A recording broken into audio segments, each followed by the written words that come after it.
പറഞ്ഞതുപോലെ തന്നെ പിന്നെയും റിപ്പീറ്റ് ചെയ്യാണ്, ഞങ്ങൾക്ക് വന്ന ലോസ് എവിടെയും ആർക്കും കോമ്പൻസേറ്റ് ചെയ്യാൻ പറ്റില്ല. അപ്പോൾ ഇങ്ങനെ ഒരു രാവിലെ ഈ വാർത്ത കേട്ട് എഴുന്നേൽക്കുമ്പോൾ it's kind of a relief and a very comforting moment. നമ്മളായിട്ടിപ്പോൾ നമുക്ക് തീവ്രവാദികളെ പോയി തിരിച്ച് ഒന്നും ചെയ്യാൻ പറ്റില്ല, അത് ഞാൻ എക്സ്പീരിയൻസ് ചെയ്തതാണ്. അപ്പോൾ ഇങ്ങനെ ഒരു വാർത്ത ഇതാണ് പ്രതീക്ഷിച്ചുകൊണ്ടിരുന്നതും ഇതിങ്ങനെ നടന്നതിൽ സന്തോഷമുണ്ട്.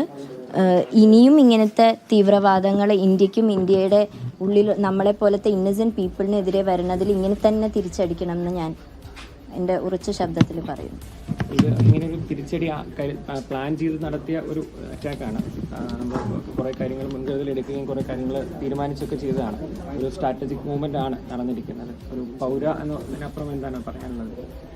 എനിക്ക് പൗരയായിട്ട് തന്നെ പറയാനുള്ളൂ. എല്ലാ ഇന്ത്യക്കാരെ പോലെ ഞാനും ഈ മൊമെൻറ്റിൽ ഇന്ത്യൻ ആയതിൽ വളരെയധികം അഭിമാനിക്കുന്നു. ഇത് കൂടുതൽ എനിക്കിനി ഒന്നും പറയാനോ ഇല്ല.